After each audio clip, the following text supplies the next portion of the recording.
Hiya. As you can tell by my voice, I've literally just gotten up. I'm new from my bed, but that's okay. I've always got this like husk voice whenever I get up on YouTube in the morning, but there we go. Today I thought it would be fun to like go through some of the people in the Bible, which is like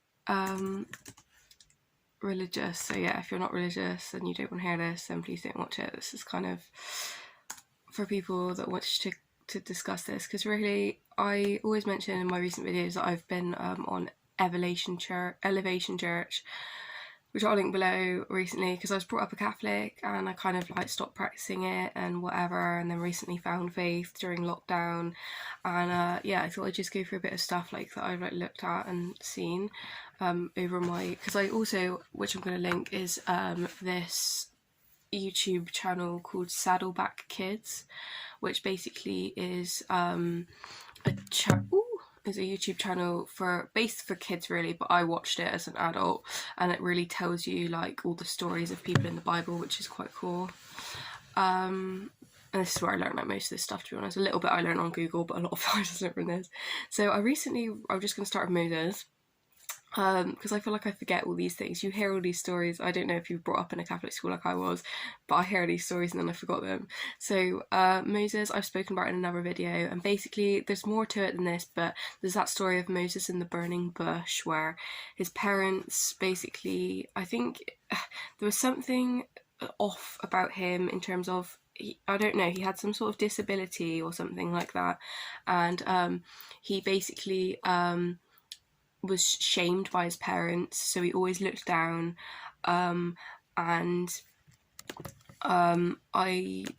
just, God came to him in the burning bush, I think, and said like, don't be ashamed or whatever, like that's a really, really small part of it, but I think that like kind of goes today with like today's society, in terms of like a lot of people have anxiety and then they're ashamed about their anxiety, they're ashamed about their life experiences, where we all know that like God like builds us into like what we are, but like we're all, you know, a lot of people can be ashamed about this, that and the other, whether it be, you know, a parent that's not good to them, etc., or whatever, and you kind of learn to hang your head and be like Moses, and God's like saying like, don't hang your head, like I made you, for example.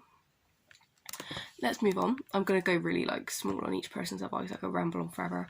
Well, I don't actually know that much more about Moses. Next we'll do David. So this is the story of David and Goliath, which is obviously like quite a big like story, and it's, yeah, so I'm not going to go through all the details, but David basically fought like a big giant that like was much bigger than him, but won anyway because he had God on his side, and then he later became king and was involved in some other things.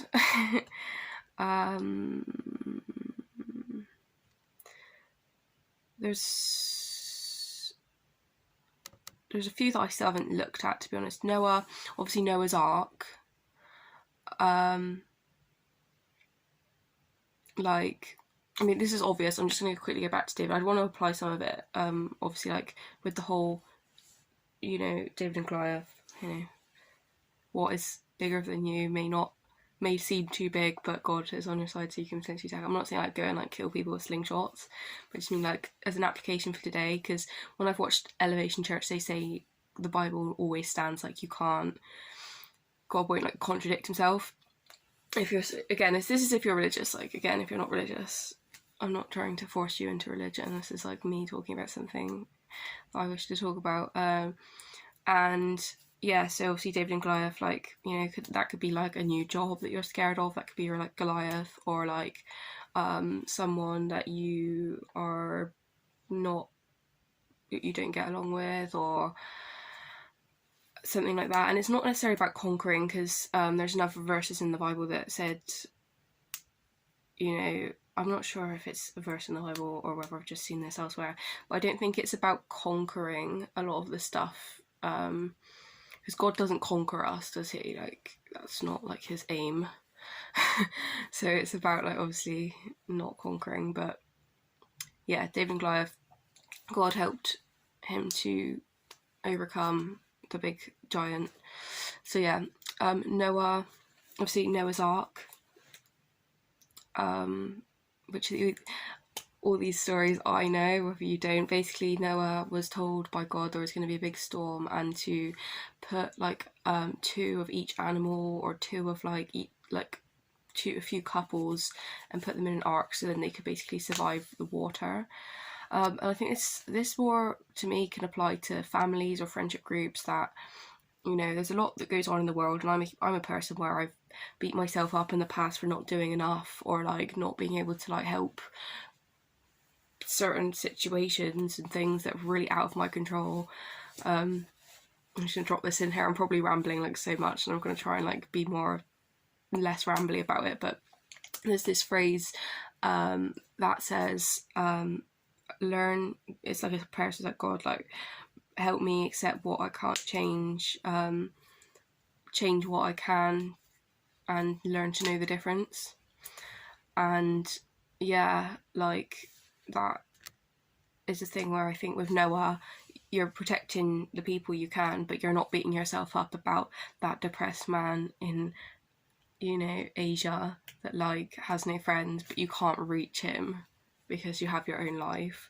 Not to say that you wouldn't be nice to that Asian man. Do what you can. But it's not about internalizing the whole of the world's problems, because God's the one in charge, if you know what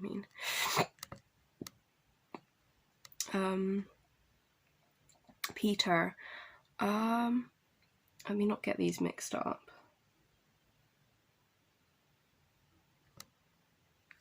Right. So let me do King Herod before I start going wrong. Let me just double check something.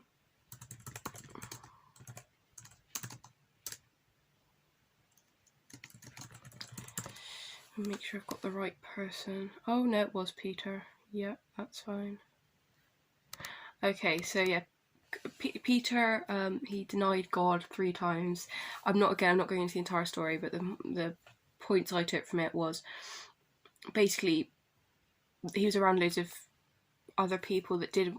God was like, Jesus, when he was living, said a lot of things that upset a lot of people. Basically, this is what people forget about the Bible. Like, Jesus was crucified by people. Like, people did not like him.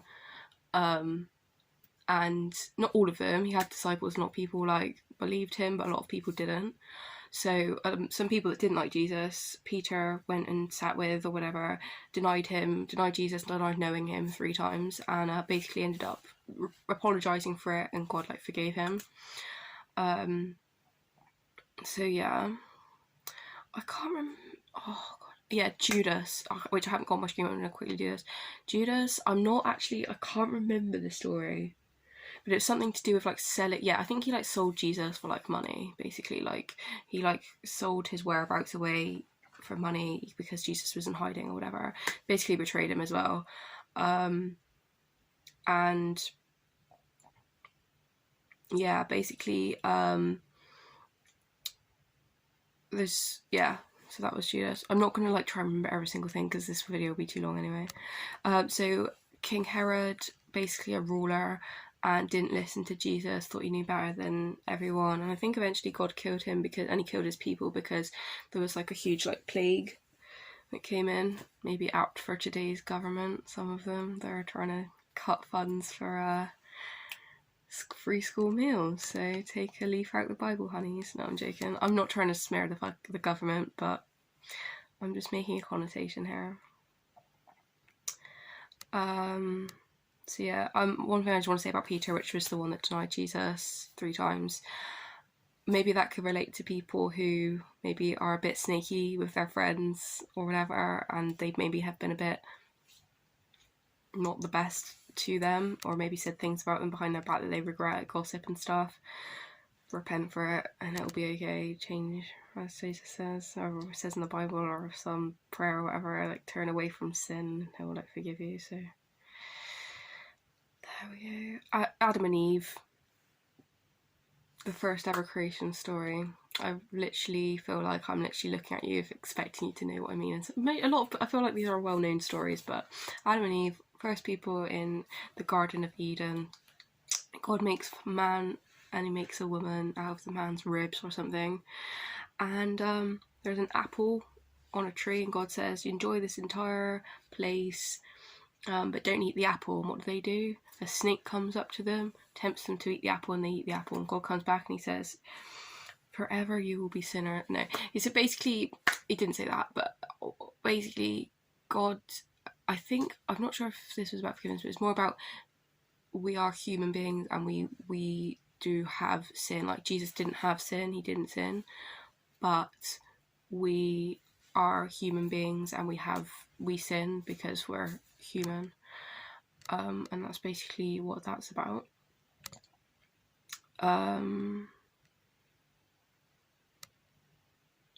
I'm going to talk about a littler known one called, what's she called? Oh, I can't remember her name, so we won't be talking about keeping an eye on the time so I don't get ridiculously... Yeah, I mean, there's a few ones, because I've talked about all the ones that are like male.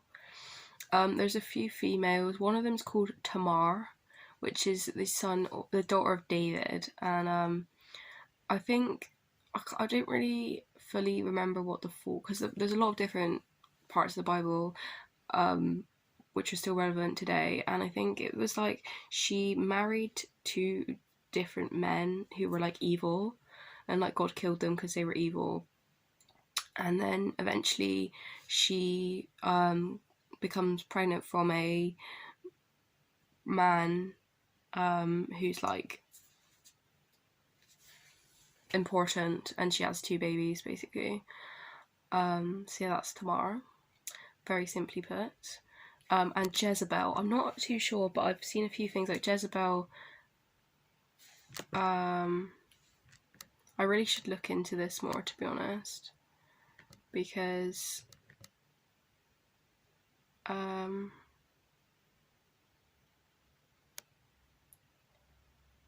yeah, it just says here like she was an Arab that was shameless or morally unrestrained, according to the book of Hebrew.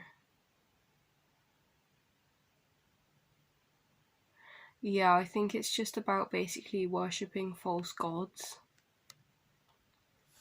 because they say a lot in the Bible about worshipping false gods, like, you know, like the sun and like objects, and, you know, even I'm guilty to go on horoscopes and stuff like that, do you know what I mean? Like, but it even says here like worshipping false gods, and I think it says she was killed in the end. Was she killed? Yeah, because another thing about things in the Bible is that there's a lot of different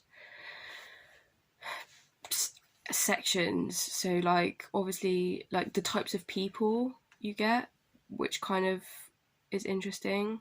You get like the Israelites and like the Egyptians and like the Pharisees and like what's the other one? So let me just talk about a couple of them. So the Israelites, like Jesus was born in Bethlehem, which was in Israel. I think I'm literally getting that wrong, but I know I can't remember if he was born there or he lived there or he moved there or something. Israel was like a big part of the Bible, so some people have like this idea that like the Israelites are like the chosen people, but I don't think there's any proof of that in the Bible when I looked.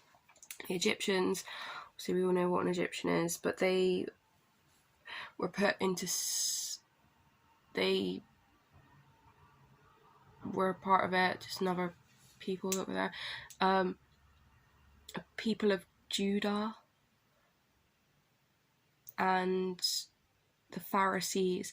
The thing I've seen about the Pharisees, I'm literally just picking and choosing a few little bits I've seen, and I'll finish it up in a sec because I don't want to go on and on. The thing I've seen about the Pharisees is that they were kind of hypocrites, and yeah, I literally can't go around saying stuff like that when I'm not explaining myself fully. But as I say, I'm not like, I haven't done like years of Bible study. Well, I have, actually, that's a complete lie. Yes, I have. but I've only learned more about it recently. I'm just going to quickly say Mary before I start, like, you know, putting my foot in my mouth about things that literally are not even real. So Mary, obviously, like, mother of Jesus. In some Catholic places they like say she was a virgin, in Christian places they say she was not a virgin, I think, is the difference. Yeah, but there we go, that's my little talk on the Bible for now. I do want to do more of these kind of videos because I am very informed at the moment. Because I watch Elevation Church again, I will link it. I do suggest, if you are interested in religion and God, and if you don't know and you just want to look at it, please do, because it really has helped me a lot, like, free my own mind and self from lots of mythy crap. So speaking of mythy crap, my next video I'm about to do is on social constructions, so I'm going to be talking about a lot of mythy crap that we're accustomed to in that, so feel free to have a look. If this was a bit rambly, I'm sorry, I have literally got out of bed about 10 minutes ago. So yeah, thank you for listening, and I hope to see you again. Subscribe if you want, if you don't, no worries. Okay, also check out my online store if you want. Okay, bye.